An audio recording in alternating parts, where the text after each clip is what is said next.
ये वीडियो उन पैट्रॉन्स ने वोट करके सिलेक्ट किया है। क्वेश्चंस फॉर साइंस सीरीज के हिस्सा है। कभी ना कभी हर कोई ओवर ईट करता ही है। यह एक ऐसी चीज है जो लोग कभी ना कभी करते ही है और जब तक ये आदत नहीं बन जाती तो कोई बड़ी प्रॉब्लम नहीं होती। लेकिन अगर आप बार बार ज्यादा खाते हो तो उसका असली इफेक्ट आपकी बॉडी पर पड़ता है। पर पहले एक बार समझ लेते हैं कि ओवर ईटिंग का मतलब क्या होता है। What is over eating? Wikipedia के अकॉर्डिंग ओवर ईटिंग या हाइपरफेगिया का मतलब है इतना ज्यादा खाना जो आपके एनर्जी एक्सपेंडिचर से ज्यादा हो, जिसका रिजल्ट होता है वेट गेन और अक्सर ओबेसिटी। ये एक डिसऑर्डर भी हो सकता है और सिम्टम्स हो सकते हैं बिंज ईटिंग डिसऑर्डर या बुलिमिया नर्वोसा के। अगर क्लिनिकल डेफिनेशन से हटकर बात करें तो ओवर ईटिंग का मतलब है एक बार में 1 लीटर से ज्यादा फूड कंज्यूम करना, क्योंकि 1 लीटर ही स्टमक का नॉर्मल कैपेसिटी होता है। अगर आपको मील के बाद नोशिया, उल्टी जैसा लगना, पेट में डिस्कम्फर्ट या एक्सट्रीम फटीग हो रही है तो आपने शायद ओवर ईट कर लिया है।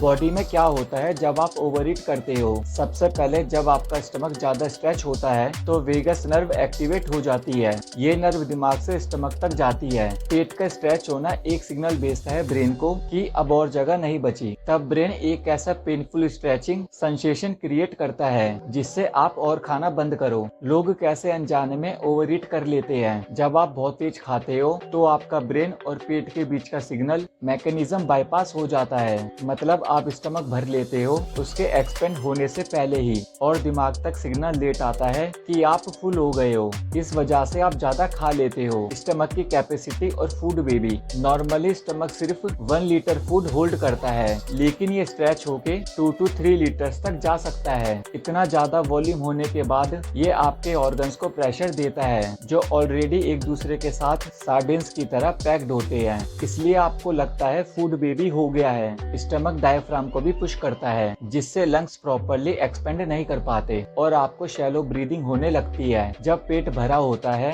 तो फूड और प्रेशर एक सर्कुलर मसल पे पड़ता है जिसे कार्डियक स्फिंक्टर कहते हैं। ये मसल स्टमक और इसोफेगस के बीच होता है। इसका काम होता है फूड को वापस ऊपर जाने से रोकना, जैसे बॉडी के दूसरे इंस्फिक्टर्स का काम होता है। ये भी पैसेज को बंद या ओपन करता है, लेकिन ये वाला सिर्फ खाने के लिए होता है। लेकिन जब आप ज्यादा खाते हो तो ये मसल स्ट्रेच हो जाता है और फूड या एसिड इसोफेगस में आ सकता है। यही होता है जब आपको नोशिया या हार्ट बर्न फील होता है आफ्टर ओवर ईटिंग। स्टमक का काम होता है बैक फ्लो को रोकना, यानी फूड वापस इसोफेगस में ना जाए। लेकिन जब आप ज्यादा खाते हो तो स्टमक एक्सपेंड हो जाता है और वो कार्डियक स्फिंक्टर को स्ट्रेच कर देता है जिससे वो खुल जाता है। इसलिए आपको नोशिया फील होता है। स्टमक के पास एक रिफ्लेक्स सिस्टम होता है जो ये इंश्योर करता है कि आप इतना ज्यादा ना खा लो कि स्टमक फट जाए। अगर आप इतना ज्यादा खा लेते हो जितना फिजिकली स्टमक होल्ड नहीं कर सकता तो फूड इसोफेगस तक पुश हो जाता है। जब ऐसा होता है तो स्टमक एक पर्ज रिफ्लेक्स एक्टिवेट करता है जिससे आपको उल्टी आती है ताकि ऑर्गन को डैमेज ना हो। लेकिन ओवर ईटिंग में आप यूजुअली उस बॉर्डर लाइन पे रुक जाते हो जहाँ स्फिंक्टर स्ट्रेच हो रहा होता है। ना उल्टी आती है ना ठीक से डाइजेशन होता है। आप एक वियर्ड मिड पॉइंट में फंस जाते हो। ना फुल लगता है ना नोशिया जाता है। एसिड भी अपना काम कर रहा होता है ज्यादा ही। स्टमक के अंदर जो पैराइटल सेल्स होते हैं वो गैस्ट्रिक एसिड रिलीज करते हैं जिसमें होता है हाइड्रोक्लोरिक एसिड, पोटेशियम क्लोराइड और सोडियम क्लोराइड। नॉर्मली ये प्रोसेस सेफ होता है।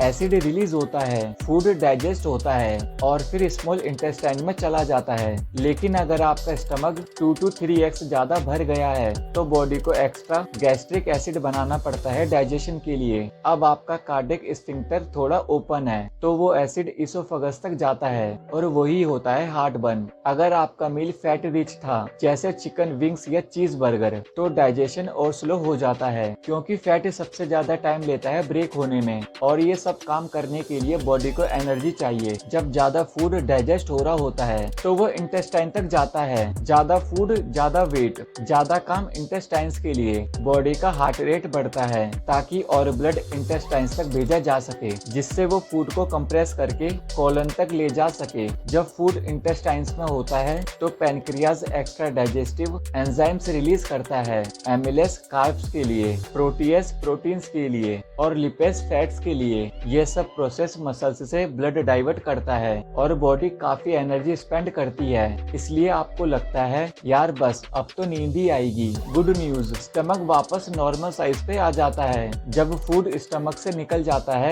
तो वो वापस अपने नॉर्मल साइज अराउंड 73 मिलीलीटर पे आ जाता है। लेकिन अगर आप रेगुलरली ओवर ईटिंग करते हो तो आपकी बॉडी वो एक्स्ट्रा कैलोरीज को फैट के फॉर्म में स्टोर करती है, जिससे वेट गेन होता है। बेस्ट तरीका ओवर ईटिंग से बचने का, धीरे खाओ। एक बड़ा simple tip, slow eating better digestion, और इसके लिए बेस्ट मील है सूप। सूप खाने में ज्यादा टाइम लगता है एज कम्पेयर टू पिज्जा या बर्गर। जब तक आप सूप फिनिश करते हो आपके ब्रेन को टाइम मिल जाता है समझने का कि पेट भर गया है, तो आप उस स्ट्रेच पॉइंट तक पहुंचने से पहले ही रुक जाते हो। और हाँ, सब्सक्राइब करना ना भूलना और बेल आइकन दबाओ ताकि नेक्स्ट वीडियो का नोटिफिकेशन आप तक पहुंच जाए।